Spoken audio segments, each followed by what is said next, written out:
Mindset आपका नुक्ता नजर है, आप लाइफ को परसीव किस तरीके से करते हैं। तो अगर हम ये कहें कि आपका जो सेट ऑफ बिलीव्स है, जी। जिसको आप ट्रुथ समझते हैं, वो आपका माइंडसेट हो। डॉक्टर वाइनडायर कहते हैं कि अगर आप चीजों को देखने का जाविया चेंज कर लें तो चीजें चेंज हो जाती हैं। कसम है यस। जमाने की कि यस। इंसान यस, खसारे में। खसारे में यस। है। यस। Yes, absolutely. मगर वो लोग, यस। ठीक है, वाह। यानी कि थोड़े से लोग कि जनरली जमाना जो है वो खसारे में है।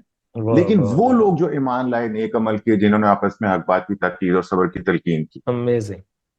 कि your thoughts and your emotions, इन्हें आप मैनेज कर सकते हैं। कि जब शुक्रगुजारी के बारे में बात करते हैं, अल्लाह ताला तो फरमाते हैं कि तुम मेरा जितना ज्यादा शुक्र अदा करोगे, मैं तुम्हें उतना ज्यादा और दूंगा।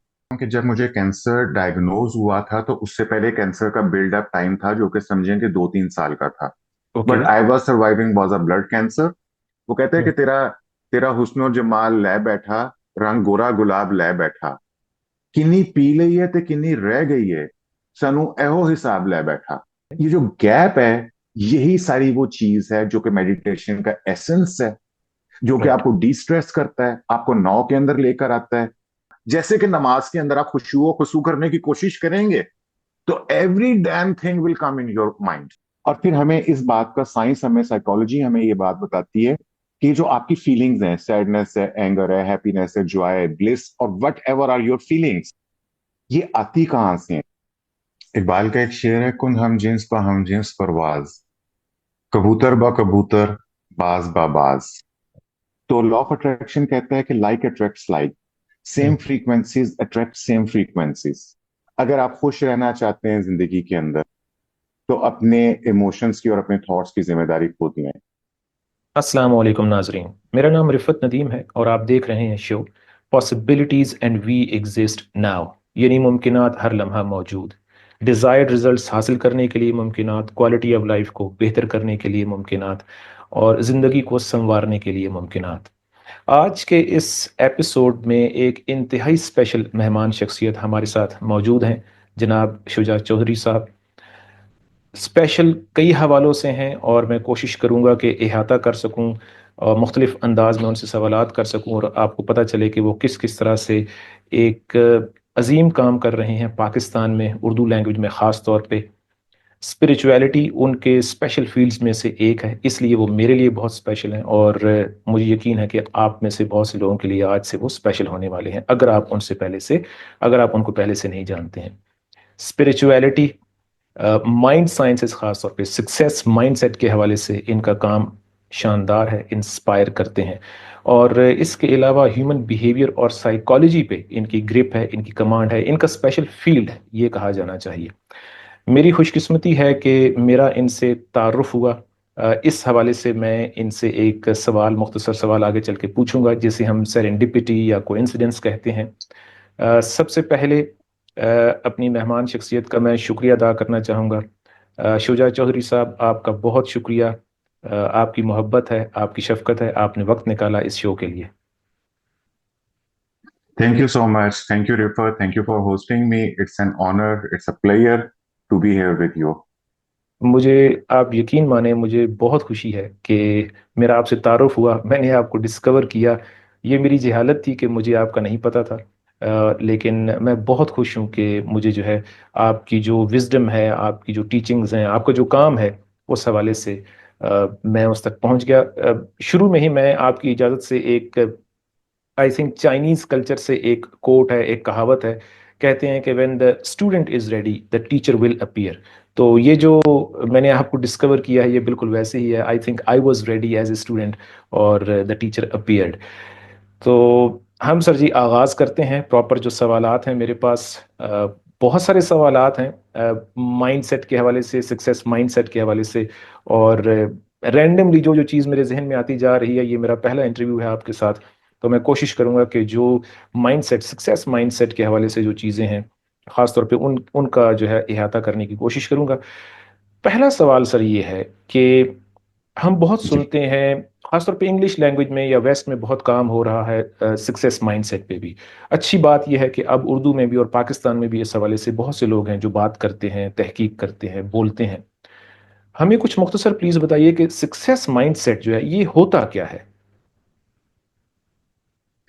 पहले हम सबसे पहले रिफत इस चीज को अंडरस्टैंड कर सकते हैं कि माइंडसेट क्या होता राइट। है। राइट। जिस चीज को भी आप समझते हैं कि आप कि if you think life is it's a dog eat dog world, कि यहाँ पे जिंदगी बहुत मुश्किल है, तो ये भी एक माइंडसेट है। और राइट। अगर आप ये समझते हैं कि अगर मैं स्ट्राइव करूंगा और मैं मेहनत करूंगा तो मैं अपनी सक्सेस को अचीव कर सकता हूं, तो ये भी एक माइंडसेट है। तो एग्जैक्टली। माइंडसेट जो है, जिस तरह कैरल डीवेक की किताब है द माइंडसेट, उसके अंदर वो हमें ये बताती है कि प्राइमरीली दो तरह के माइंडसेट हैं जो एग्जिस्ट करते हैं। एक फिक्स माइंडसेट होता है और एक ग्रोथ माइंडसेट होता है। राइट। Fix yes. माइंडसेट के लोग हैं वो ये समझते हैं कि उनके टैलेंट्स, उनकी एबिलिटीज, उनके अंदर जो कुछ भी है वो फिक्स्ड है और वो उसको इम्प्रूव नहीं कर सकते।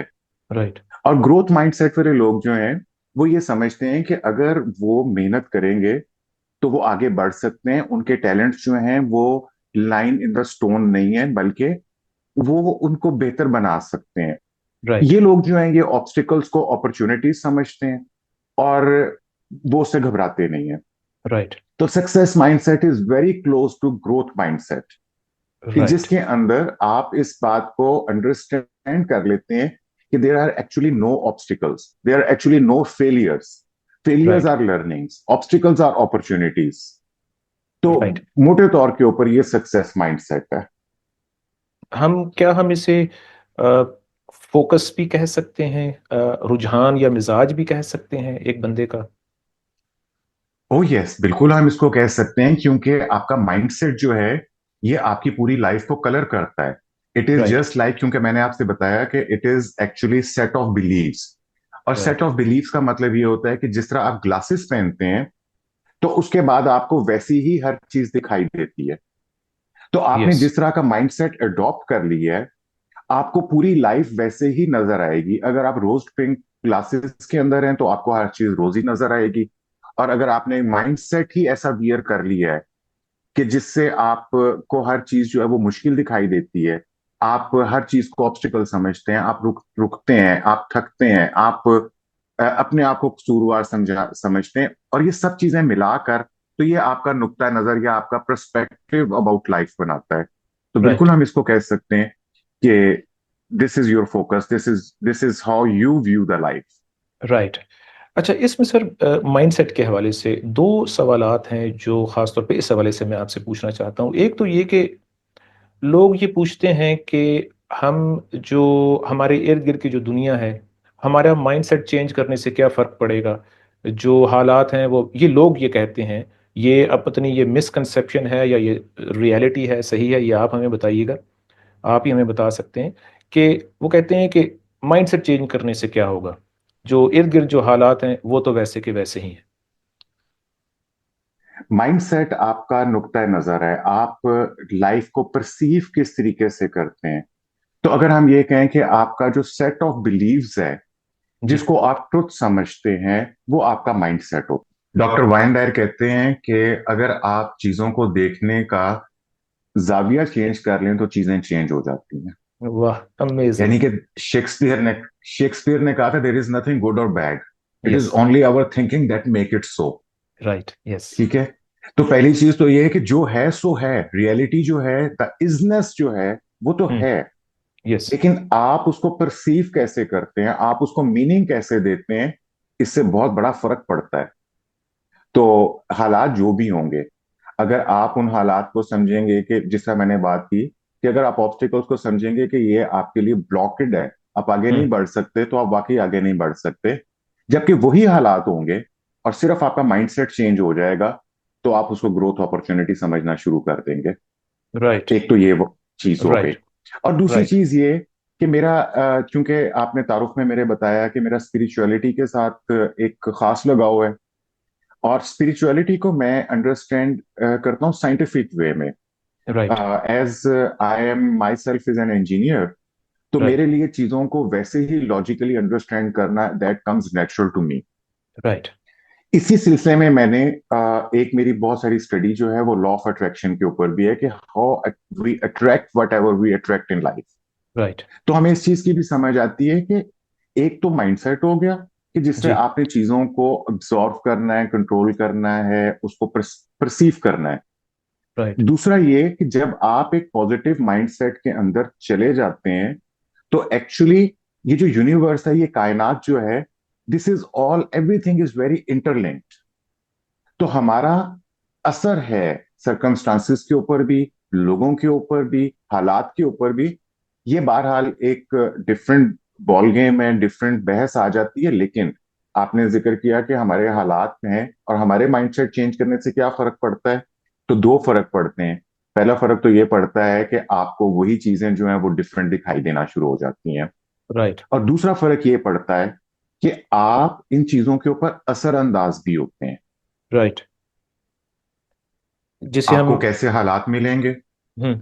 कैसे यानी। लोग मिलेंगे, कैसी अपॉर्चुनिटीज मिलेंगी, तो जी। इस पे भी आप असरअंदाज होते हैं। जी हाँ, जी। इसी इसी हवाले से अक्सर जो है मैं लोगों से ये डिस्कस करता हूँ कि देखें, एक ही शहर के अंदर, उसी शहर के अंदर फ़कीर भी है, बादशाह भी है, अनपढ़ लोग भी हैं और पढ़े लिखे लोग भी हैं, फाइनेंशली अमीर लोग भी हैं और फाइनेंशली गरीब लोग भी हैं, उसी शहर के अंदर, उसी गांव के अंदर, उसी मुल्क के अंदर, उसी इकोनॉमी के अंदर। तो इस या तो सारे के सारे गरीब हों, या सारे के सारे अमीर हों, या सारे के सारे अनपढ़ हों, अगर इर्द गिर्द के हालात को ही हमने अहमियत देनी है। तो सर, आपके पास जब लोग आते हैं गाइडेंस के लिए, कोचिंग के लिए, कोई दो से तीन हमें मुख्तसर जो है वो टेक्निक्स बताइए जो आप समझते हैं कि मौसर साबित होती हैं, उनके दिल में घर कर जाती हैं, उनको हार्ड हिट करती हैं, उनको आप कन्विंस करने में कामयाब होते हैं, इस हवाले से, माइंडसेट की अहमियत के हवाले से। कोई हमारे व्यूवर्स के साथ एक या दो टेक्निक्स प्लीज शेयर कीजिए जो आप समझते हैं कि काफ़ी इफेक्टिव रही हैं आपके एक्सपीरियंस में। दो चीजें मैं आपको बताता हूँ जो मुझे लगता है कि जहां से मुझे ब्रेक थ्रू मिलता है। जी। एक चीज कहती है कि when I talk about the self talk, right. ठीक है, हमारे माइंड के अंदर चलने वाला चैटर जो है, साइकोलॉजी हमें ये बताती है कि हम आम हालात के अंदर जब हम परेशान नहीं होते तो नॉर्मल लाइफ के अंदर हम 60 to 80,000 थॉट्स पर डे हम लोग सोचते हैं, जिसके यस। अंदर से कुछ थॉट्स जो हैं वो कॉन्शियस होती हैं और उसमें से और बहुत सारी थॉट्स जो हैं वो हमारे सब कॉन्शियस के अंदर चल रही होती हैं और हम उनसे कॉन्शियस नहीं होते। और जब हम राइट। परेशान होते हैं या हाइपर थॉट के मोड में होते हैं तो ये थॉट्स जो हैं ये 1 लाख से ज्यादा हो जाती हैं। राइट। अच्छा, अब ये जो थॉट्स चल रही हैं हमारे अंदर, ये एक्चुअली हमारा एटीट्यूड डिटरमिन करती हैं। तो इनका पॉजिटिव होना जो है ये बहुत जरूरी होता है। जब मैं लोगों से बात करता हूं और मैं उनसे ये पूछता हूं कि what you have been talking to yourself, तो मुझे ये बात समझ आती है कि most of the time they are talking negative. They are right. Talking what is less in their life, what is wrong in their life, क्या गलत है, क्या कमी है मेरी जिंदगी में, और जिंदगी के जो मनफी पहलू हैं। तो जब उनको उनकी थॉट्स को ऑब्जर्व करने का बताया जाता है और जी। उनको टर्न किया जाता है कि how you can turn your thoughts to be positive और how you can be more grateful, तो एटीट्यूड ऑफ ग्रेटिट्यूड को आप कैसे अडॉप्ट कर सकते हैं, तो एक तो ब्रेक थ्रू इससे मिलता है क्योंकि इससे बहुत सारा उनका स्ट्रेस रिलीव होना शुरू हो जाता है और उनको इस बात की समझ आती है कि एक्चुअली शायद वही जो हमने बात की कि चीजें इतनी खराब नहीं होती, आप मीनिंग उन्हें बहुत ज्यादा खराब देना शुरू कर देते हैं। जैसे राइट। मिसाल के तौर के ऊपर, एक मैं अक्सर लोगों से बात करता हूँ कि कोचिंग के अंदर मेरा ज्यादा रुझान जो रहा है वो रिलेशनशिप्स के ऊपर रहा है। ओके। जब मेरे साथ कोई मर्द या कोई खातून बात करती हैं और वो कहती हैं कि जब मेरे पार्टनर ने ऐसा किया तो फिर मुझे बहुत गुस्सा आया, जब उसने यूं किया तो फिर मैं बहुत चिढ़ रही थी। तो मैं कहता हूं मैं आपकी बात सुनूंगा, सिर्फ आप थोड़ा सा इसको रीफ्रेम करते हुए ये कहना शुरू कर दें कि जब उसने ऐसा किया तो मैंने बहुत गुस्सा करना चूज किया, चूज किया। ओके। जब ऑलराइट। ऐसे ऐसे हुआ राइट। तो फिर मैंने बहुत चिढ़ना चूज किया। चूज किया। पहले तो वो ओके। बोलते हैं, शुरू करते हैं, लेकिन देन दिस वर्ड, फिर वो कहते हैं कि सर मैंने कैसे चूज किया। तो मैंने कहा वाओ। अगर आपने चूज नहीं किया तो फिर तो ये और बहुत बड़ी वीकनेस है, यानी कि राइट। आपका रिमोट कंट्रोल जो है वो किसी और के हाथ में है, राइट। किसी ने आपको गुस्सा चढ़ा दिया। तो एक तो यहां से लोगों को एक ना कंट्रोल हासिल होना शुरू होता है कि अपने माइंड सेट को उन्होंने अपनी सेल्फ टॉक को कैसे कंट्रोल करना है। राइट। तो ये तो एक चीज है। अच्छा, दूसरी चीज, डॉक्टर डेविड हॉकिंस ने, इनकी एक किताब है पावर वर्सेस फोर्स, यस। इसके अंदर ये स्केल ऑफ कॉन्शियसनेस की बात करते हैं, ओके। ठीक है। और ये हमें ये चीज बताते हैं, मुख्तसरन मैं आपको बताता हूं कि अगर आप अगर इस तरह का एक स्केल है कि नीचे से लेके ऊपर तक एक स्केल बना हुआ है, 0 से लेके 1000 तक, जी। और मैं उसके दरमियान में एक लाइन लगा देता हूं, इसको हम कहते हैं न्यूट्रलिटी या जीरो लाइन कह देते हैं। ओके। तो हमें यह पता चलता है कि 80% ऑफ द पॉपुलेशन ग्लोबली वो जीरो लाइन से नीचे एग्जिस्ट करती है, जो कि नेगेटिव हाफ है। ओके। और 20% ऑफ पॉपुलेशन जो है वो पॉजिटिव हाफ के अंदर एग्जिस्ट करती है। 80% इज बिलो दैट। ठीक है, oh my God. 80% is below 80। The zero level.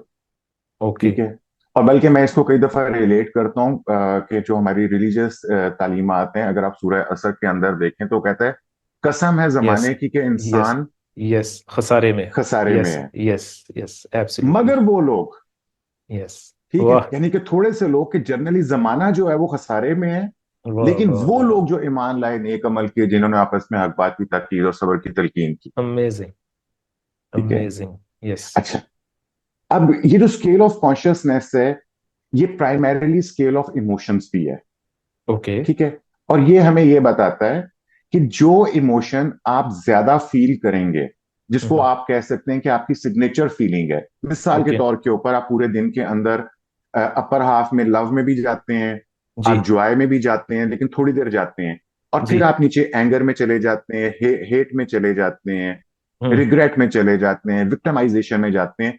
तो इस तरह आप पूरे दिन में ऊपर नीचे ट्रेवल करते हैं, लेकिन आपकी एक एवरेज स्टेट भी तो बनेगी ना। सिग्नेचर फीलिंग, यानी वाह। ओके। आप फर्ज करें, सिग्नेचर फीलिंग भी तो आपकी बनेगी जी जी, ठीक हो कि गया। आपने 20% ऑफ टाइम जो है वो लव में और जॉय में गुजारा है, हम्म। लेकिन 80% टाइम आपने हेट के अंदर, एंग्जाइटी के अंदर, एंगर के अंदर, या नेगेटिव फीलिंग में। तो अल्टीमेटली आपकी जो सिग्नेचर फीलिंग, सिग्नेचर जो बनेगा वो नेगेटिव ही बनेगा। राइट। जो आपकी सिग्नेचर फीलिंग्स होती हैं वही आपकी लाइफ होती है। फॉर से कि ओह यस। नेगेटिव हाफ के अंदर जो एवरेज लोगों की सिग्नेचर फीलिंग है वो एंगर है। ओके। अगर आप more of the time anger में रहेंगे तो आपको जो लोग मिलेंगे वो भी एंग्री होंगे, जो हम्म। हालात होंगे वो भी आपको एंगर कन्वे करेंगे, हम्म। जो सर्कमस्टांसिस होंगे वो भी आपको एंगर कन्वे करेंगे। मिसाल के तौर के ऊपर आप बाजार चले जाएंगे तो आपको शॉपकीपर जो आपके साथ डील कर रहा होगा, कुछ ना कुछ आपके साथ ऐसा गलत होगा, कोई आपके पैसे ऊपर नीचे हो जाएंगे, चीज खराब हो जाएगी कि आपको गुस्सा आएगा। राइट। आपके कोलीग्स हैं, आपके बॉस हैं, आपके सिबलिंग्स हैं, आपके रिलेटिव्स हैं, उनके साथ आपका रिलेशनशिप एंग्री रिलेशनशिप होगा। हम्म। फाइनेंसिस के साथ आप एंगर में रहेंगे। राइट। यानी मैं कई दफा कहता हूं कि can you believe this thing कि there can be a happy car and there can be an angry car. Oh. ठीक है, वाह। अब हैप्पी कार का मतलब ये नहीं है कि वो हैप्पी कार जो है वो कोई होंडा सिविक होगी, या वो होंडा वो ऑडी होगी, या कुछ होगी। ओके। एक मेहरान जो है वो एक हैप्पी कार भी हो सकती है, हाँ। और एक होंडा सिविक एक एंग्री भी हो सकती है। वो आपको कन्वे क्या कर रही है। अगर आप ओके। होंडा सिविक के अंदर बैठ के परेशान हैं, हम्म। उसका पेट्रोल पूरा नहीं कर सकते, तो वो आपको एंगर कन्वे कर रही है। हम्म। लेकिन अगर आपके पास मेहरान है, कल्टस है, और उसमें आप अपनी बीवी के साथ, अपने दोस्तों बहन भाइयों के साथ आप याशी कर रहे हैं, घूम रहे हैं, खुश हो रहे हैं, तो वही कार जो है वो एक हैप्पी कार हो जाएगी। तो ये राइट। आपकी जो डॉक्टर डेविड हॉकिंस का जो स्केल ऑफ कॉन्शियसनेस है, जब मैं इसको ड्रॉ करता हूँ लोगों के सामने जी। और मैं उनको रिलेट करके बताता हूँ, और उनको ये अंदाजा होता है कि आप पूरे दिन के अंदर कितने पॉजिटिव इमोशंस में कितने टाइम रहे हैं और नेगेटिव इमोशंस में आप कितने टाइम रहे हैं। तो राइट। मैं उनको ये कहता हूँ कि जिस तरह आपको बुखार हो जाता है ना, तो आप थर्मामीटर से आप अपना टेम्परेचर चेक करते हैं कई दफा दिन में। जी। इसी तरह ही आपको कई दफा दिन में इनर फीलिंग्स चेक करनी है। How hmm. I am feeling, how I am feeling, मैं इस वक्त पॉजिटिव हूं या नेगेटिव हूं, पॉजिटिव हूं या नेगेटिव हूं। तो आपको पता चलता है कि ये कोई कोइंसिडेंस नहीं है कि 80% लोग जो है वो नेगेटिव हाफ में है, क्योंकि 80-90% वो पूरे दिन के अंदर रहते ही नेगेटिव इमोशंस में है। और मजे की बात रिफत इसमें यह है कि जो मुझे सबसे ज्यादा, जो लोगों जो चैलेंजिंग होती है ना चीज समझानी, वो ये होती है कि your thoughts and your emotions, इन्हें आप मैनेज कर सकते हैं। इमोशंस ऑटो के ऊपर नहीं आते, थॉट्स ऑटो के ऊपर नहीं होते, राइट। आपको इसका कंट्रोल हासिल करना है। राइट। पावर जिस ऑफ तरह मैंने चॉइस। आपको बताया कि yes. I choose to be angry, yes. अगर फला फला ऐसे ऐसे करता है तो अगर आप कहते हैं ना मुझे गुस्सा आ जाता है, तो इसका मतलब है कि आप, क्या अपने ऊपर कोई कंट्रोल नहीं है। हम्म। हाँ, आपने गुस्सा करना चूज किया है तो दिस इज योर चॉइस। फिर उसके पॉजिटिव या नेगेटिव जो कुछ भी होगा, वो आपकी अपनी रिस्पॉन्सिबिलिटी है देन। राइट। ओके, इसका मतलब ये है कि दो मेजर टेक्निक्स जो आप समझते हैं कि वर्क करती हैं, उनमें से एक ये है कि आपका जो सिग्नेचर फीलिंग, उससे पहले पावर ऑफ चॉइस, यानी हम्म। हर इंसान के पास है, वो माने या ना माने, वो जो है पावर ऑफ चॉइस हमारे पास है कि हमने कैसे रिएक्ट करना है, कैसा हमने फील करना है। एक टेक्निक ये होगी, यानी आप उनको ट्रू। किसी तरीके से ये समझाते हैं कि आपकी state of mind that is your own choosing, वो आपकी अपनी पावर ऑफ चॉइस में है। यस। दूसरी चीज यस। जो आप समझते हैं कि मौसर है, वो है सिग्नेचर फीलिंग, यानी वो प्रेडोमिनेंटली या ज्यादातर अक्सर एक दिन के अंदर किस किस्म की फीलिंग्स वो सोचते हैं, उसमें फिर लॉ ऑफ अट्रैक्शन आ जाता है। यहाँ पे मैं आपकी पर्सनल जर्नी की तरफ आता हूँ, जो कि बहुत इंपॉर्टेंट हम्म। सेगमेंट होगा इस कॉन्वर्सेशन का। लेकिन उससे पहले मुख्तसर प्लीज मुझे बताइए, अ, मेरे लिए बड़ा ये एक डायलेमा है कि द लॉ ऑफ अट्रैक्शन जब हम लोगों को समझाते हैं या उनसे जब हम डिस्कस करते हैं, बल्कि कई दफ़ा तो ऐसा होता है कि ऐसा क्रिटिसिज्म या ऐसा सिनिसिज्म आता है कि फिर वो लॉ ऑफ अट्रैक्शन को हम, मतलब उसका जिक्र ही हम नहीं करते। आप कैसे इसको लेकर चलते हैं, कैसे अपनी ऑडियंसेस को, अपने क्लाइंट्स को, कैसे आप द लॉ ऑफ अट्रैक्शन का आप उनको कैसे फिनोमिनन समझाते हैं कि भाई ये एक चीज है जो हर वक्त जो है ना कार फरमा है? आप सही कह रहे हैं कि बहुत सारे लोग ऐसे होते हैं कि जो इस चीज को बिल्कुल अंडरस्टैंड करते नहीं है और करना चाहते भी नहीं है। जी। तो मैं उनसे ये कहता हूँ कि कुछ चीजें हैं जो बुनियादी तौर के ऊपर, देखो कुछ ऐसी बातें होती हैं जिनको आपने एज अ ट्रुथ एक्सेप्ट करना होता है। कि मिसाल के तौर के ऊपर अगर मैं आपसे ये कहता हूँ कि थॉट्स जो हैं उनमें पावर होती है, इलेक्ट्रोमैग्नेटिक एनर्जी होती है। यस। अगर आप मुझसे ये कहेंगे कि जी प्रूफ करके दिखाओ, तो मैं कहूंगा आई एम सॉरी, मैं प्रूफ नहीं कर सकता। हम्म। क्योंकि इसके लिए बहुत आपको लैब टेस्ट करने की जरूरत है, बहुत यस। सेंसिटिव किस्म का इक्विपमेंट होगा। और हम्म। फिर भी हो सकता है कि ये बात प्रूफ, क्योंकि साइंस अभी इन्फेंसी के अंदर है, हम्म। कि अभी भी वो मेडिटेशन के इफेक्ट्स और थॉट्स के इफेक्ट्स को बहुत माइन्यूटली जो है वो अभी तक उसको जिसे कहते हैं कि वो स्केल कर सकें। राइट। तो आपने इस बिलीफ से आगे चलना है। तो मैं कहता हूं कि law of attraction is a belief. पहले आप इस बात को बिलीव कर लेते हैं और फिर आप आगे चलते हैं, और फिर इसकी कुछ आपको रिलीजियस कॉनोटेशंस भी मिलती हैं। मिसाल के तौर पे कुरान पाक के अंदर कहा, यानी कि जब शुक्रगुजारी के बारे में बात करते हैं, अल्लाह ताला तो फरमाते हैं कि तुम मेरा जितना ज्यादा शुक्र अदा करोगे मैं तुम्हें उतना ज्यादा और दूंगा, और अगर तुम वाह। ऐसा नहीं वाह। करोगे तो फिर मेरा अमेजिंग। अजाब बहुत दर्दनाक है। वाह। ठीक है। वाह। तो ये जी। पक्का पक्का लॉ ऑफ ग्रेटिट्यूड है जो अल्लाह ताला ने एक आयत के अंदर बयान फरमा दिया। और उसके अलावा भी बेशुमार जगह के ऊपर अल्लाह ताला ने कहा कि अगर तुम शुक्र अदा करो तो मैं तुम्हें ये भी देता, और ना शुक्रों के बारे में। तो isn't it law of attraction कि यार यस। मैं सिर्फ अपनी फीलिंग्स के अंदर ग्रेटफुल होना शुरू हो जाऊं तो मुझे और ब्लेसिंग्स जो हैं वो मुझे मिलना शुरू हो जाएंगी, और गुडनेस मेरे साथ होना शुरू हो जाएगी। ठीक है। वो तो यहां पे मल्टीप्लाई हमें कहीं इस मल्टीप्लाई होना चीज शुरू को, हो जाएगा। तो यहाँ पे मैं इनके साथ एक बेस सेट करता हूं कि जो बात लॉ ऑफ अट्रैक्शन की फिलॉसफी कही कह रही है, तो जी। हम बजाय इसके कि उसकी नीटी क्रिटीज में या उसको प्रूव करने में चले जाएं, तो हमें इस बात को रियलाइज करना है कि यार अगर आप पॉजिटिव सोचते हैं तो आपके साथ पॉजिटिव होता है। ठीक है। तो let's take it as a baseline. बहुत सारे लोग फिर इस बात को कहते हैं कि जिनका एक्सीडेंट हो गया, क्या उसने एक्सीडेंट अट्रैक्ट किया था, क्या उसने सोचा था कि मैंने एक्सीडेंट किया है? तो लाइफ को थोड़ा सा ब्रॉडर जूम आउट करके देखना चाहिए कि इट इज एक्चुअली सेड के लॉ ऑफ अट्रैक्शन में कहते हैं कि आपके फियर्स जो हैं वो आपकी लाइफ के अंदर ट्रू हो जाते हैं। कि hmm. If you have been focusing on something that may go wrong, it will go wrong. Right. तो वो कहते हैं ना कि the truth is in eating, कि हम्म। बजाय इसके कि हम इसको सही या गलत साबित करें, why don't we start doing it, और फिर यस। उसके बाद देखें कि क्या हमारी लाइफ के अंदर उसके रिजल्ट्स मिलते हैं कि नहीं मिलते हैं। राइट। ओके। वैसे इस मौजू पे आपसे हम बहुत कुछ सुनना चाहते हैं, और लेकिन वक्त की कमी का भी कुछ ख्याल रखना है। और मैं ख़ास तौर पे जल्दी से कवर करना चाहता हूँ जो आपकी पर्सनल जर्नी है, कैंसर हम्म। सर्वाइवर जो है उस हवाले से जो आपने सर्वाइव किया, वो मैं जानना चाहूँगा। उसमें ख़ास तौर पे एक जो बहुत जो मेरे काम की चीज़ है, जिस पे मैं अक्सर बात करना चाहता हूँ मेहमान शख्सियात से, वो ये है कि, और वो ज़ाहिर है आप हमें बताएंगे कि उस जर्नी के दौरान कैसे आपने अपने आप को संभाला, वो कौन सी फीलिंग थी जिसकी वजह से आप समझते हैं कि ना सिर्फ ये कि आपने सरवाइव किया, यानी उसको, एक तो आपने सरवाइव किया, फिर आपने ग्रो किया, I mean you are back to normal माशाल्लाह। तो ये हमें कुछ पहले तो बताइए कि क्या वाकया हुआ और फिर किस तरह से आपने अपने आप को कैसे संभाला, क्या टेक्निक्स थी आपकी। रिफत, इसमें शॉर्टली मैं आपको ये बताता हूँ कि जब मुझे कैंसर डायग्नोज हुआ था तो उससे पहले कैंसर का बिल्डअप टाइम था जो कि समझें कि 2-3 साल का था।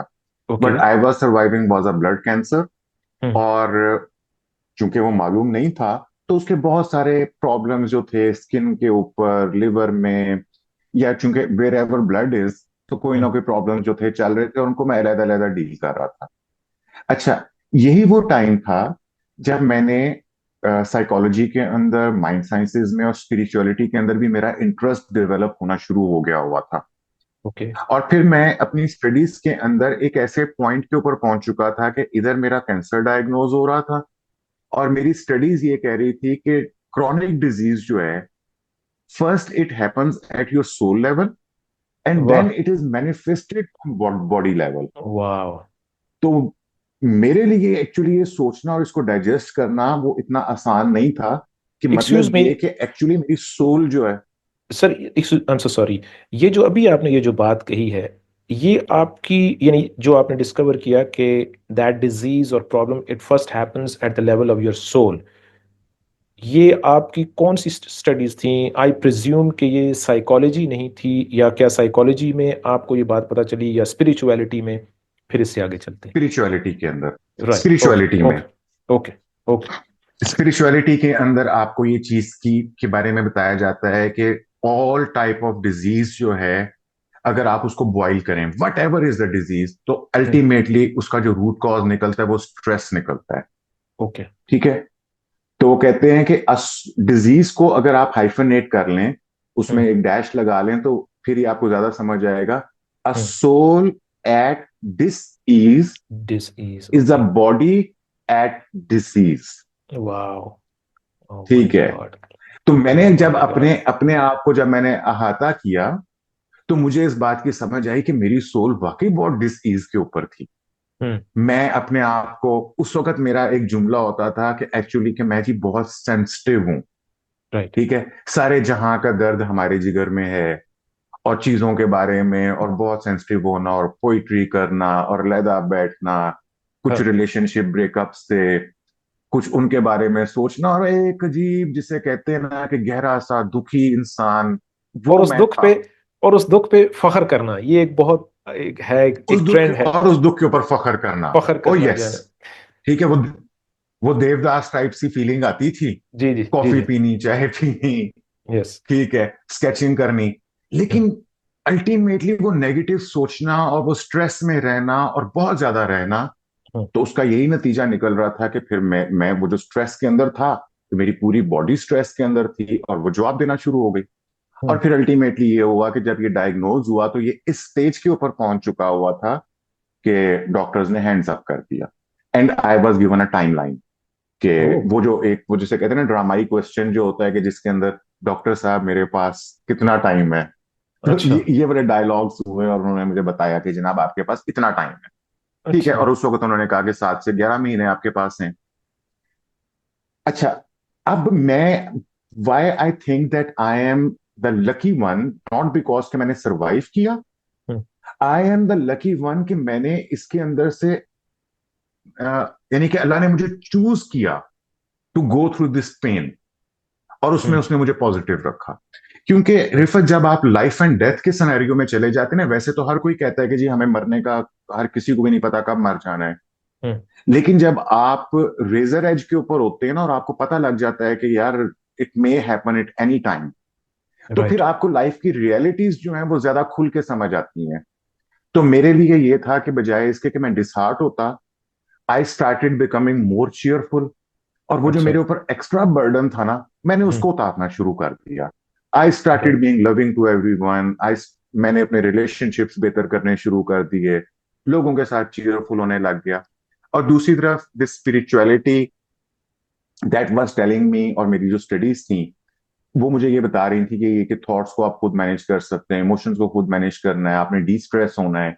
मुझे हम्म। मेडिटेशन के बारे में पता चला, फिर मैंने ओके। मेडिटेशन करनी शुरू कर दी। हम्म। और फिर मैं इसको रेगुलरली, यानी कि I was very much involve in these type of practices, क्योंकि दवाइयां जो थी वो तो मेरे लिए खत्म हो चुकी हुई थी।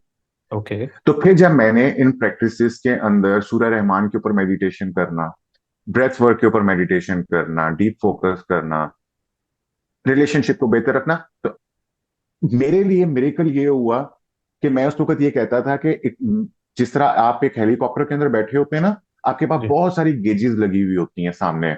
जी। तो मेरे जितनी गेजेस थी ना, या वो सारी एक तरफ इधर गई हुई थी या सारी इधर गई हुई थी, यानी ओके। कोई मेरे पैरामीटर जो थे वो अपनी जगह के ऊपर नहीं थे, कोई वैल्यूज मेरी ब्लड की कह लो या हेल्थ की।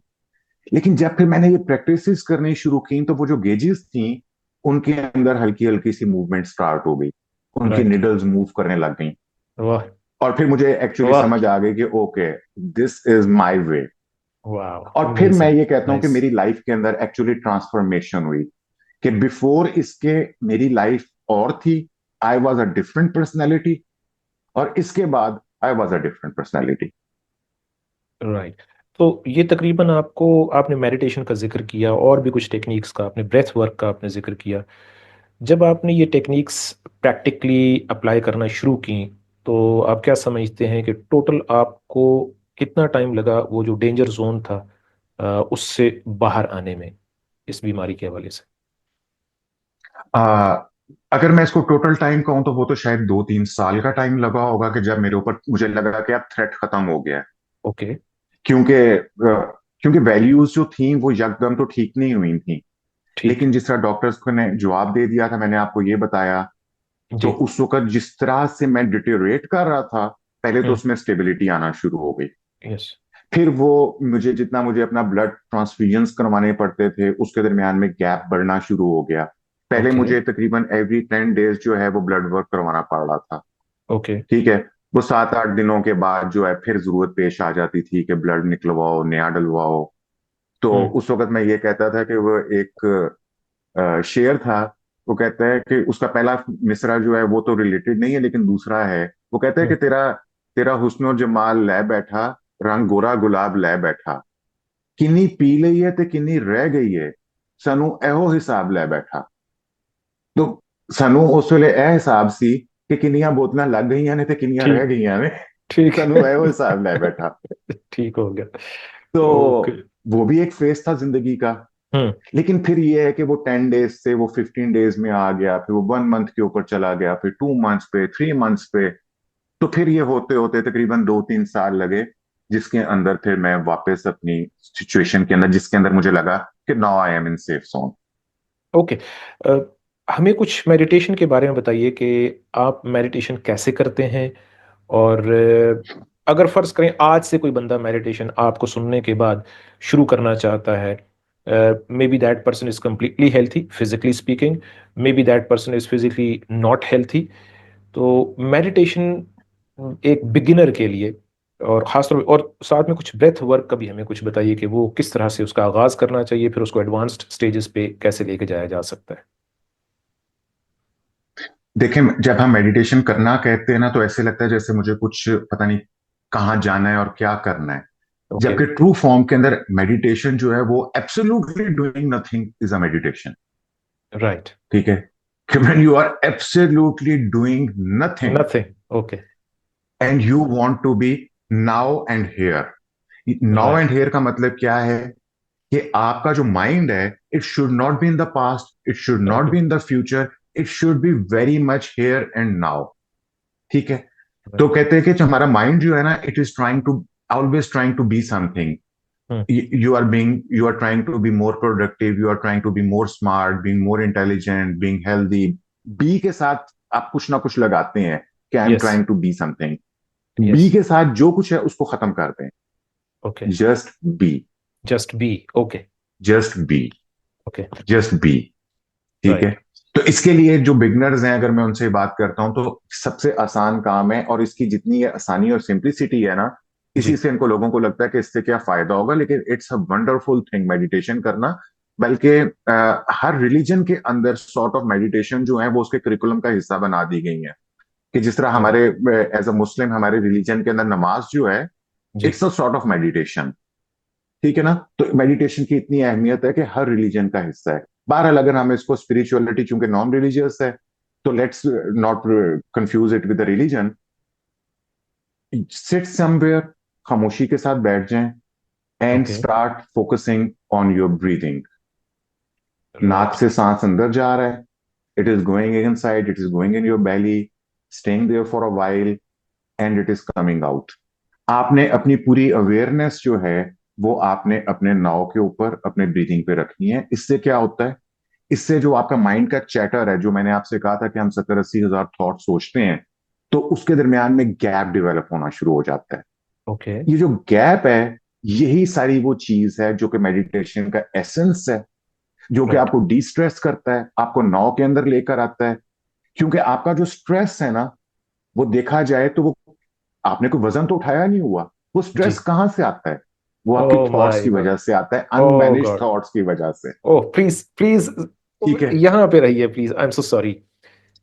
आपने हम्म। यानी स्ट्रेस को, मैंने ये इससे पहले ये चीज कहीं नहीं सुनी। मैंने कुछ बुक्स मैंने पढ़ी हैं स्ट्रेस को मैनेज करने के हम्म। हवाले से, कुछ लोगों, बहुत सारे लोगों को सुना है। स्ट्रेस को समझने का एक आसान तरीन तरीका ये हो सकता है कि आपने यानी फिजिकली, जिस्मानी तौर पे आपने कोई वजन नहीं उठाया हुआ, फिर भी आप दबाव में हैं। दिस इज तो स्ट्रेस। This is stress. ठीक राइट। है। Oh my God. जी सर, प्लीज कंटिन्यू रखें आप। तो जब आपने मेडिटेशन करनी शुरू की, तो आपको मुश्किल क्यों आएगी? मुश्किल ये आएगी क्योंकि आपका जो माइंड है वो अनटेम्ड है। हम्म। उसको किसी के अंडर कंट्रोल होने की, यहां पे मैं आपको एक, यानी कि कहता हूं, मैं अक्सर लोगों से एक बात पूछता हूं कि माइंड के अंदर, आपके हर किसी के अंदर एक सेल्फ टॉक चल रही होती है।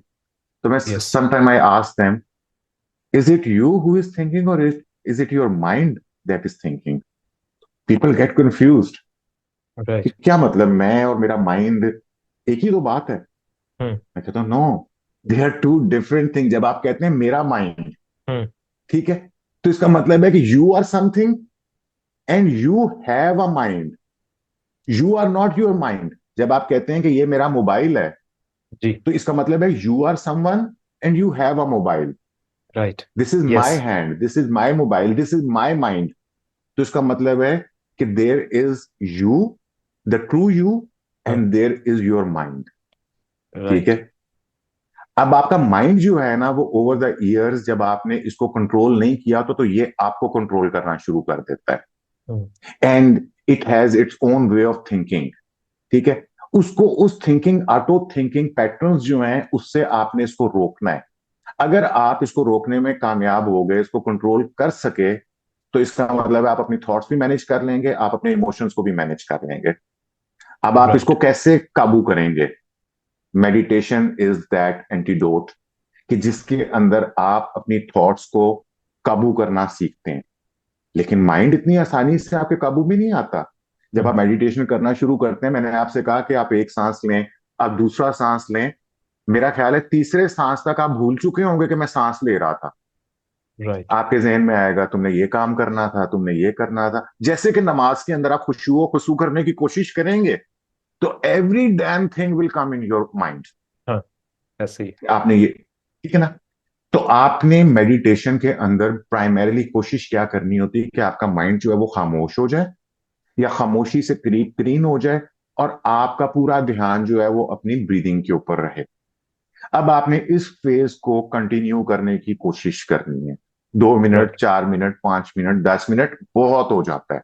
यानी कि राइट। बिगिनर्स के लिए 5 minutes meditation at a time अगर वो कर लेते हैं, तो इट्स अ वंडरफुल थिंग। तो राइट। शुरू में मुश्किल होता है, लेकिन विद प्रैक्टिस, और फिर जब आप इसकी प्रैक्टिस करना शुरू कर देते हैं ना, तो फिर एक्चुअली आपको समझ आती है कि आप कितने डी स्ट्रेस होने लग गए हैं, आपके मूड्स अच्छे होने लग गए हैं, आपकी हेल्थ बेहतर होना शुरू हो जाएगी। यानी whole lot of miracles will start happening with you. तो ये बुनियादी स्टार्टिंग है मेडिटेशन की।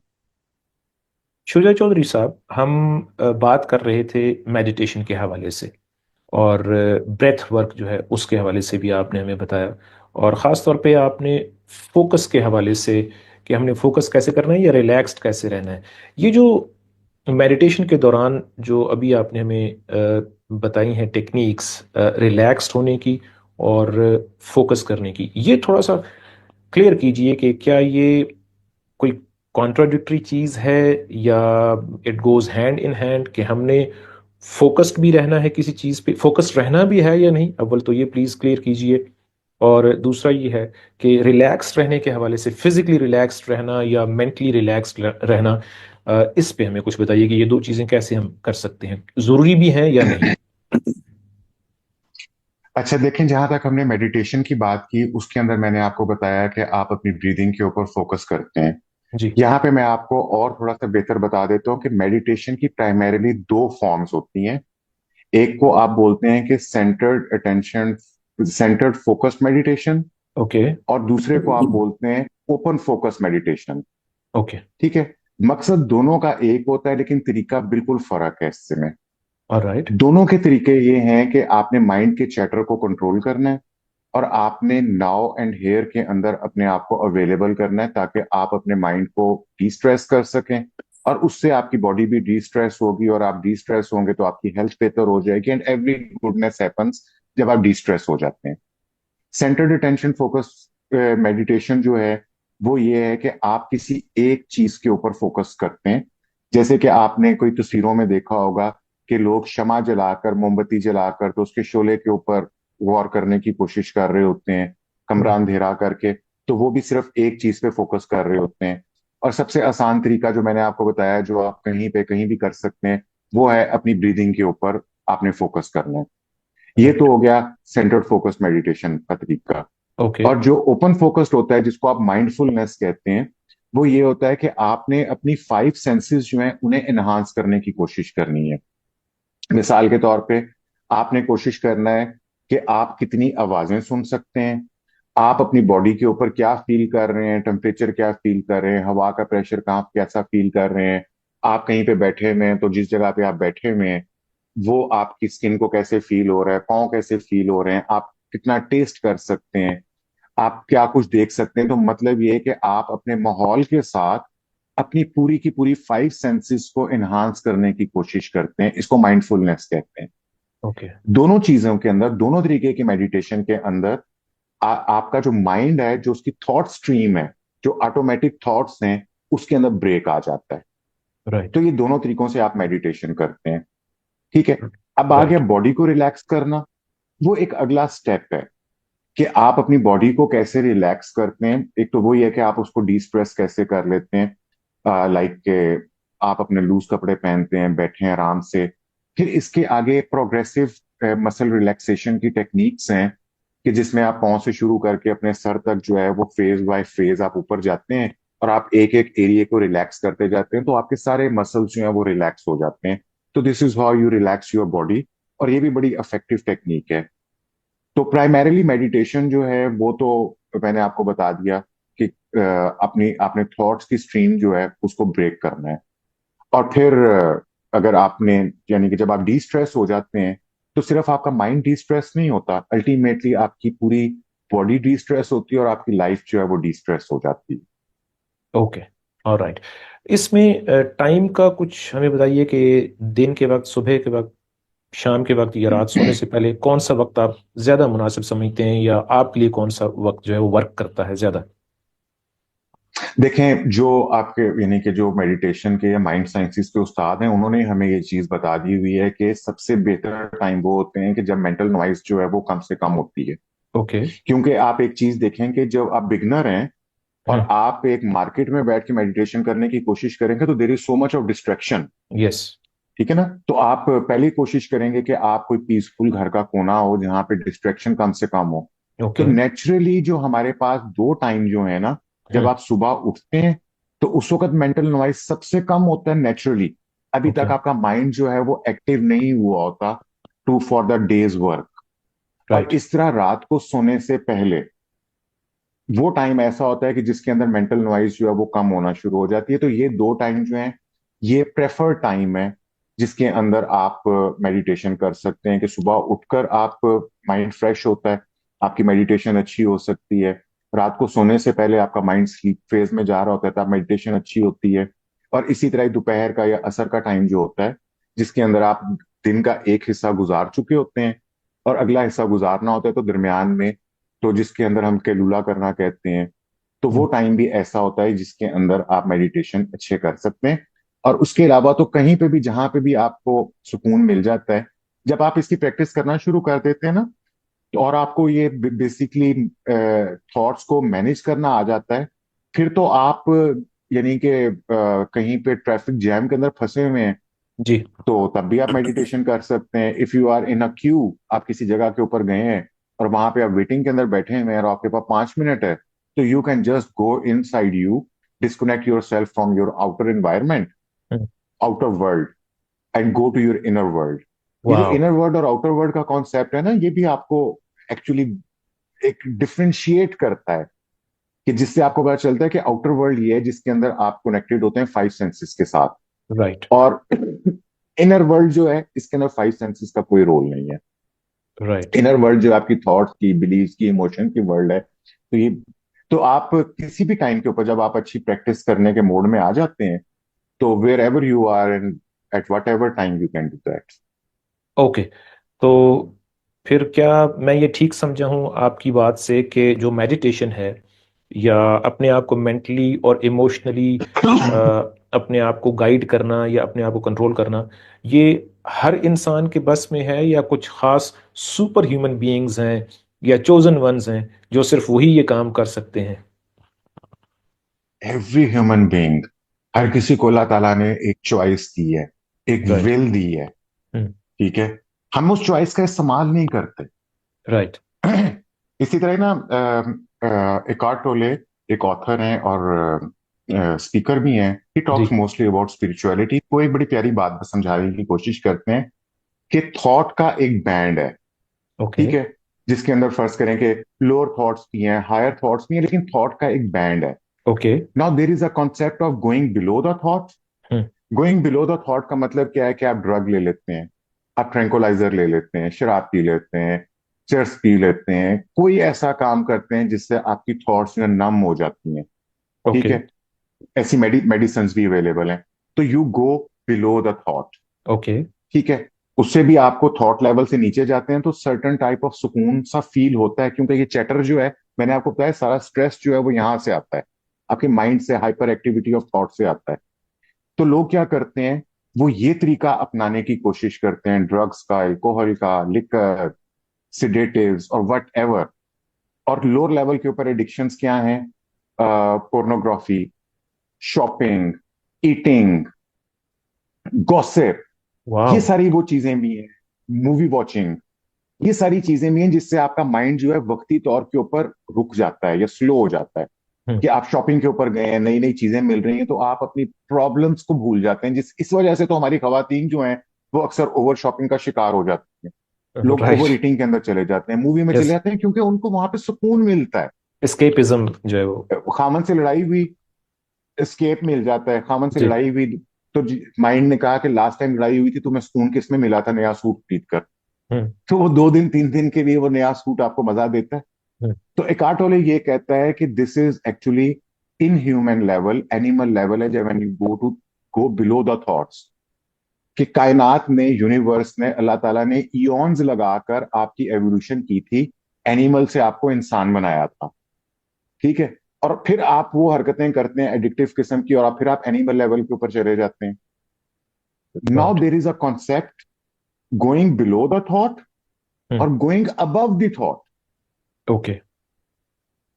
ठीक है, तो जब गोइंग आप अबव द मेडिटेशन थॉट। करते ओके। हैं, going above the thoughts, okay. कि जो थॉट की डोमेन है आप उससे ऊपर जाएं, बजाय इसके कि आप उससे नीचे जाएं।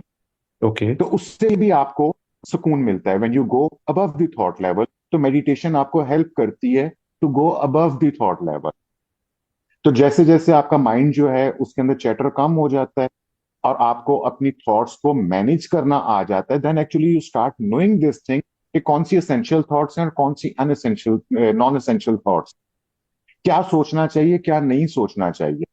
और फिर हमें इस बात का साइंस, हमें साइकोलॉजी हमें ये बात बताती है कि जो आपकी फीलिंग्स हैं, सैडनेस है, एंगर है, हैप्पीनेस है, जॉय है, ब्लिस और whatever are your feelings, ये आती कहां से हैं? ये थॉट्स का रिएक्शन होता यस। है। पहले थॉट्स आती हैं, थॉट्स की एक सर्टेन टाइप ऑफ पैटर्न चलता है और उसके रिएक्शन के अंदर एक केमिकल रिएक्शन होता है जिससे आपके अंदर फीलिंग्स पैदा होती हैं। तो अगर आपको थॉट्स मैनेज करना आ जाए तो इसका मतलब है आपको फीलिंग्स मैनेज करना आ गई। Hmm. Now every human being wants to be happy. हर बंदा जो है, अल्टीमेट उसकी ह्यूमन डिजायर क्या होती है? To move away from pain towards happiness. Yes. लेकिन अभी हमने जब जिस तरह डॉक्टर डेविड हॉकिंस की बात की कि 80-90% लोग जो है वो तो पेन में है बेचारे, because they are unable to manage their thoughts. तो राइट। ये हर इंसान कर सकता है अगर वो अपनी चॉइस को एक्सरसाइज करे। तो ये ऐसा नहीं है कि वो, it is, this ability is specialize to certain people कि वो मेडिटेशन कर सकते हैं। Everyone can do. Okay.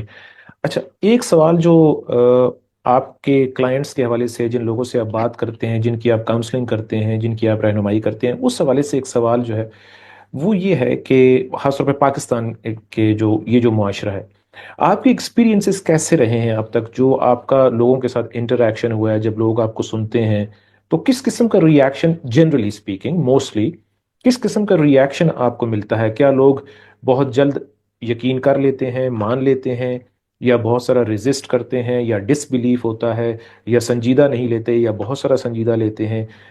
आपके एक्सपीरियंसेस अब तक कैसे रहे हैं? रिफत, ये मिक्स एक्सपीरियंसेस हैं। ओके। मैं ब्रॉडली इनको दो कैटेगरीज के अंदर डिवाइड करता हूँ लोगों को। और मुझे जिस तरह होता है ना कि आपकी इनिशियल टॉक या थोड़े से सेशंस के अंदर समझ आ जाती है कि ये बंदा चेंज होना चाहता है या ये चेंज नहीं होना चाहता। ओके। तो आपको, कई लोग होते हैं जो ऑलरेडी विलिंग होते हैं, यानी कि आपको ऐसे लोग भी मिलते हैं जो खुद ये समझते हैं कि यार एनवायरमेंट, लोग, इनको तो मैं बदल नहीं सकता, I can not control them. Hmm. मैंने अगर कुछ करना है तो मुझे खुद करना है। तो वो ओके। आपसे यही पूछते हैं कि मेरी पर्सनल डेवलपमेंट के लिए मुझे कुछ बताएं। लेकिन वो लोग जो अपनी शिकायत, यानी वो जो कि ब्लेम गेम के अंदर होते हैं, राइट। उनका मकसद सिर्फ ये होता है कि वो हालात का, लोगों का मलबा जो है वो आपसे डिस्कस करें। तो वो सिर्फ काउंसलिंग हो जाती है, उसमें आप उनको सिर्फ सुनते हैं। हम्म। ठीक है, आप उनको ड्रेन करते हैं, उनका स्ट्रेस, सिर्फ जो सुनने से उनका स्ट्रेस खत्म हो जाता है। लेकिन अगर आप ये कहें कि उनके अंदर बेहतरी आ सकती है, तो बेहतरी नहीं आती, सिर्फ उनका प्रेशर रिलीज होता है। ओके। कोचिंग के अंदर अलबत्ता ये होता है कि coaching is something proactive. Okay. Coaching के अंदर हम सॉल्यूशंस के ऊपर जाते हैं। हम्म। ठीक है।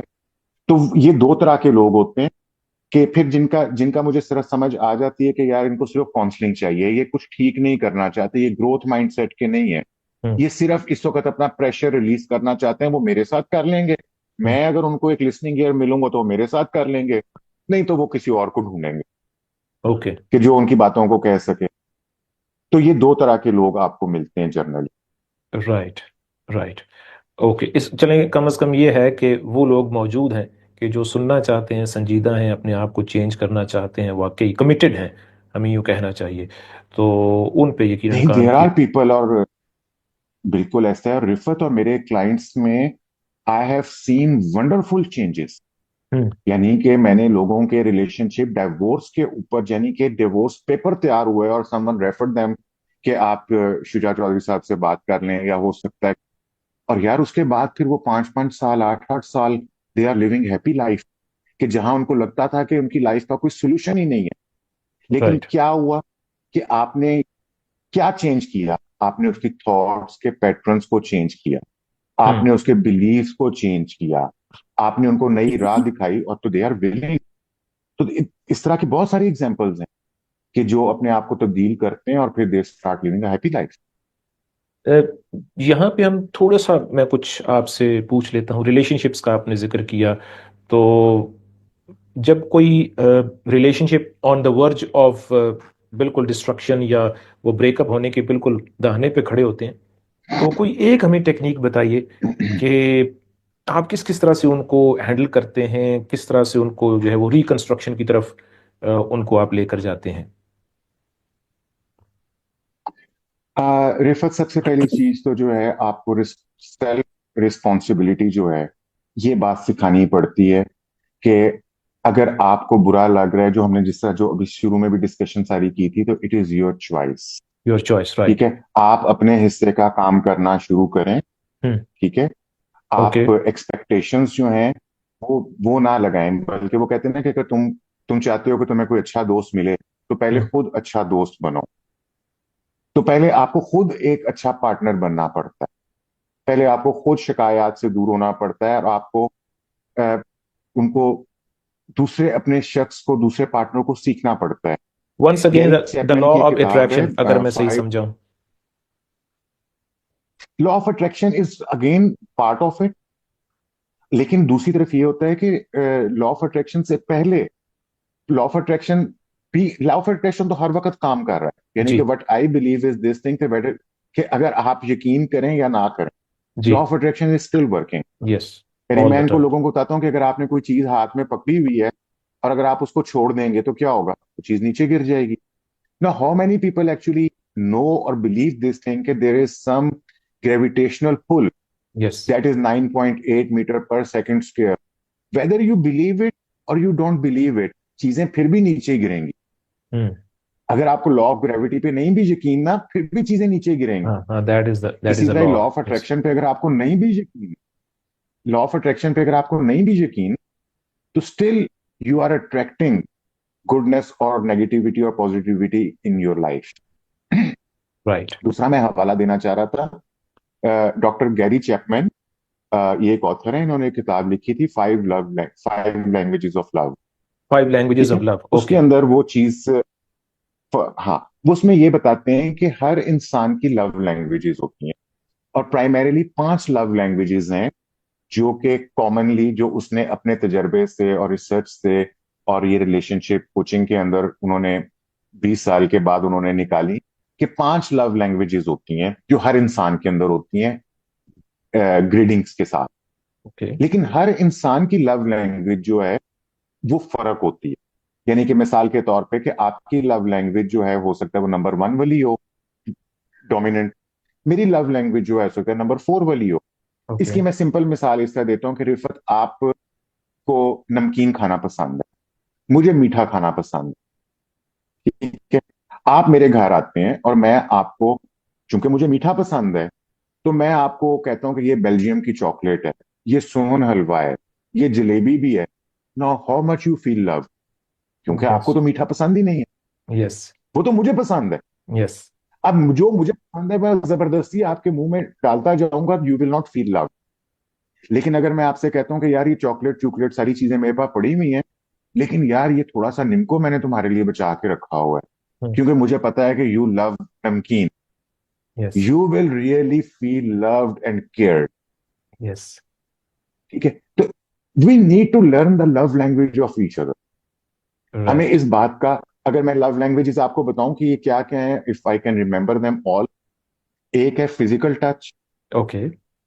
Words of appreciation and kindness, quality time, acts of service, and gift giving. Okay. ये 5 लव लैंग्वेजेस। अगर राइट। किसी खातून की लव लैंग्वेज जो है क्वालिटी टाइम है, उसको चाहिए कि वो ये कहती है कि मेरा हस्बैंड मेरे पास, यानी मैं आपको इसकी एक एग्जांपल देता हूँ। मेरी एक क्लाइंट थी, वो मुझे कहती है कि ये देखें सर, ये दुबई से आए हैं और मेरे लिए हार लेकर आए हैं, ओके। और मुझे कहते हैं कि तुम खुश नहीं हो के तुमने दिखाया, हम्म। मैं तुम्हारे लिए 1.5 लाख रुपए का हार लेकर आया हूँ। ओके। कहती है सर, मैं उसको कैसे बताऊं कि मुझे 1.5 लाख का हार नहीं चाहिए, मुझे तुम्हारा 1.5 घंटा चाहिए। क्योंकि ओके। उसकी लव लैंग्वेज गिफ्ट नहीं है, उसकी लव लैंग्वेज क्वालिटी टाइम है। राइट। आप उसको टाइम देंगे तो शी विल फील लव। हम्म। हो सकता है कि उसके हस्बैंड की लव लैंग्वेज गिफ्ट हो, तो वो राइट। उसके लिए 1.5 लाख का हार लेकर आ गया, लेकिन she didn't feel love. Right. तो एक ये चीज रिलेशनशिप के अंदर, when I teach them about love languages, hmm. तो इससे भी इनको काफी ब्रेक थ्रू मिलते हैं। राइट। बुक्स का जिक्र करते हुए आपने बुक का जिक्र किया, मैं इस बुक को ज़रूर चेकआउट करूँगा। और अब हम बढ़ते हैं इस इंटरव्यू की आखिरी स्टेजेस की तरफ। और इसमें दो सवालात मैं आपसे पूछना चाहता हूँ। एक तो मुझे ये बताइए कि ये जो अ, मेरी आपसे जो मुलाकात हुई है, पता नहीं मुझे इसे किस तरह से कहना चाहिए कि मेरी आपसे मुलाकात हुई है, मतलब I am a student of course, तो जो मैंने आपको डिस्कवर किया, जिस तरह से जो है मेरा आपसे रब्ता हुआ, और ये कायनात में कौन सी कुव्वतें हैं जो कार फरमा हैं जिनकी वजह से इस तरह से होता है। मसलन मैं इसको थोड़ा सा एक्सप्लेन करता हूँ आपकी इजाज़त से, कि कोई और बंदा जो माइंड साइंसेज में इंटरेस्टेड नहीं है, स्पिरिचुअलिटी में इंटरेस्टेड नहीं है, साइकोलॉजी में इंटरेस्टेड नहीं है, सक्सेस माइंडसेट में इंटरेस्टेड नहीं है, या जो इस तरह के लोगों को ढूंढ नहीं रहा होता, वो हो सकता है आपको, या उसके साथ अगर कोई प्रॉब्लम्स नहीं है, वो किसी लाइफ कोच को नहीं ढूंढ रहा, तो हो सकता है वो आपको डिस्कवर ना कर सके या आप जैसे लोगों को डिस्कवर ना कर सके। मैं चूंकि इन चीज़ों को ढूंढ रहा होता हूँ और डीपली इंटरेस्टेड हूँ इन चीज़ों में, तो मुझे जो है वो, मुझे आपका किसी ने नहीं बताया, वो ऑनलाइन वर्ल्ड का भला हो, इंटरनेट का भला हो, कि मुझे आपका पता चला। ये क्या मामला है, कुछ इसको प्लीज एक्सप्लेन कीजिए। इकबाल का एक शेर है, कुन हम जिन्स बा हम जिन्स परवाज, कबूतर बा कबूतर, बाज बा बाज। तो जो हम लोगों की जो इमोशंस हैं, हमारी थॉट्स हैं ना, दे आर फ्रीक्वेंसीज। राइट। अगर हम लॉ ऑफ अट्रैक्शन की बात करते हैं या स्पिरिचुअलिटी की बात करते हैं, तो लॉ ऑफ अट्रैक्शन कहता है कि like attracts like, same frequencies attract same frequencies. Right. तो जब आप उस डोमेन में आ जाते हैं, तो एक्चुअली आप उनके साथ वाइब्रेट करना शुरू कर देते हैं। आप उनके साथ जिसे कहते हैं ना कि मैग्नेटिज्म से एक डेवलप हो जाता है। जब आप उस डोमेन के अंदर आ जाते हैं, तो फिर आपको जो है वो लाइक माइंडेड लोग जो हैं वो अट्रैक्ट होना शुरू हो जाते हैं।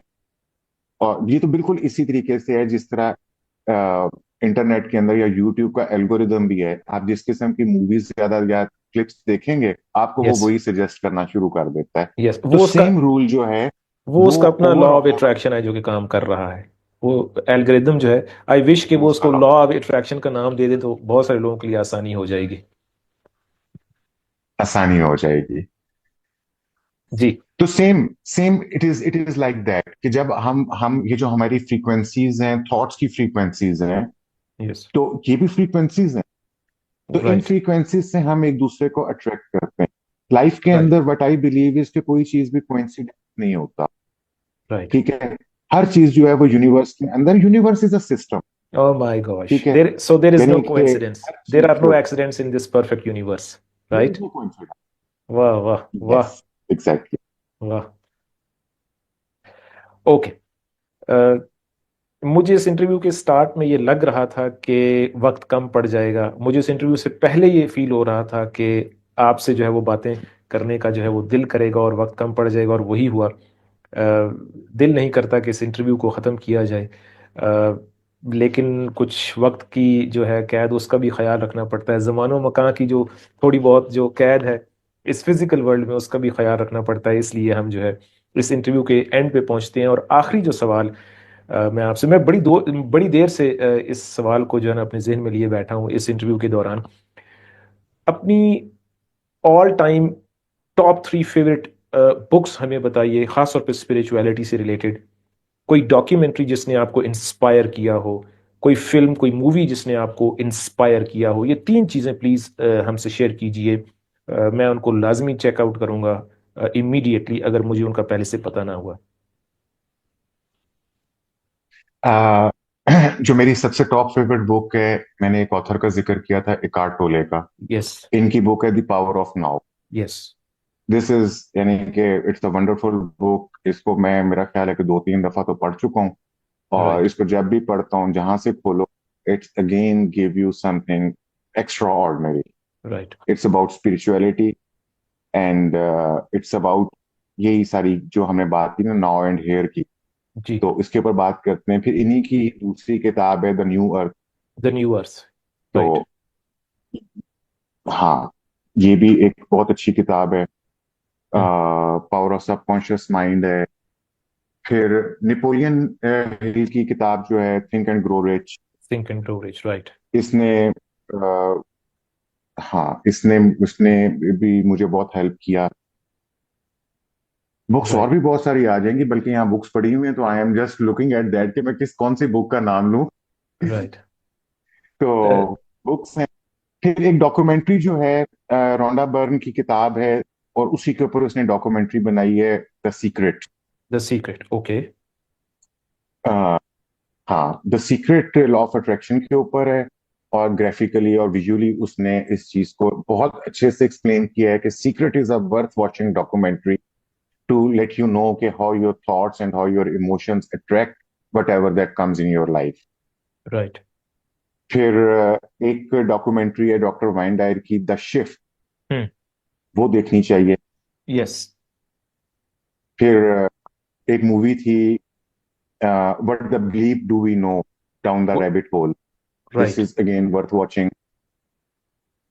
हाँ, ये मुझे देखना तो पड़ेगी, ये एक मैंने ये अभी है। तक नहीं देखी। व्हाट द ब्लीप मैंने नहीं देखी, ये मैं लाजमी इसको इसको जो है ना वो मैं चेक करता हूँ। ये भी basically the law of attraction पे है, स्पिरिचुअलिटी पे है, माइंड साइंसेस पे है, ये भी डॉक्यूमेंट्री। हाँ जी, ये भी आप मिक्स आप समझ लें, mind sciences and spirituality mix. Okay, alright. Basically ये सब चीजें जब आप इनको डिटेल से पढ़ते हैं ना, तो आपको पता चलता है कि psychology, mind sciences, spirituality, law of attraction, they are intermingled. Right. इसलिए मेरे ये सारी डोमेन ऑफ इंटरेस्ट जो है वो इसीलिए बने, क्योंकि ये एक से दूसरी चीज बहुत लिंक करती है। I agree, I agree. तो हम इसके साथ इस इंटरव्यू के इख्तिताम पे पहुंचते हैं सर। शुजा चौधरी साहब, आपका बहुत शुक्रिया।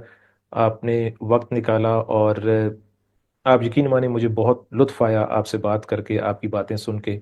और बहुत सारी कमी रह गई है, मैंने कोशिश की है कि ऐसे सवालात करूं कि जो स्पिरिचुअलिटी को, माइंड साइंसेस को, माइंडसेट, सक्सेस माइंडसेट को कवर कर सकें।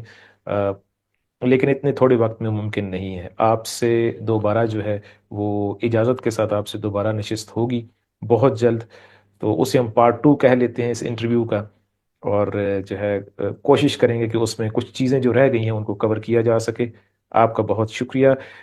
मैं चाहूँगा कि इन 1 to 2 सेंटेंसेस एंड पे आप हमारे व्यूअर्स के लिए कोई मैसेज, थॉट्स की पावर के हवाले से या स्पिरिचुअलिटी के हवाले से, या जो भी आप मुनासिब समझते हैं, इन 1 to 2 sentences what is your message. आपकी हर बात हमारे लिए कीमती है, मैसेज है, लेकिन just to give it proper finishing touch, आप क्या कहना चाहेंगे? रिफत, सबसे पहले तो मैं आपका शुक्रिया अदा करना चाहूंगा। It was wonderful and you have been a really really wonderful host. Thank आपके यू। क्वेश्चंस और जिस तरीके से आपने बातचीत को चलाया, और जो सवालात पूछे, तो मुझे उनका जवाब देके बहुत अच्छा लगा। तो thank you for thank you. Hosting me, thank you. And it was really a pleasure meeting with you. और आखिर में मैं यही कहूंगा, बातें तो हमने सारी की सारी कर ली हैं। अगर आप खुश रहना चाहते हैं जिंदगी के अंदर, तो अपने इमोशंस की और अपने थॉट्स की जिम्मेदारी खुद लें। वाह। आपकी जिंदगी के अंदर जो भी स्ट्रेस आता है, वो आपकी अपनी वजह से आता है। हालात जो हैं, जो इजनेस है, आप उसको तब्दील नहीं कर सकते। आपके पास सिर्फ एक रास्ता होता है, उसे एक्सेप्ट करने का। इजनेस से, रियलिटी से रेजिस्ट करना, दीवार से टकरे मारने के मुतरादिफ होता है। तो रियलिटी को रेजिस्ट नहीं करना चाहिए, रियलिटी को एक्सेप्ट करना चाहिए। जब आप एक्सेप्ट कर लेते हैं, उसके बाद अपनी चॉइस जो है उसको एक्सरसाइज करें। और आप यकीन करें कि आप अपनी थॉट्स को बेहतर बनाते हैं, पॉजिटिव करते हैं, तो आप अपनी लाइफ के अंदर बहुत सारी बेहतरी लेकर आ सकते हैं। अमेजिंग। शुजा चौधरी साहब, आपका शुक्रिया। Thank you.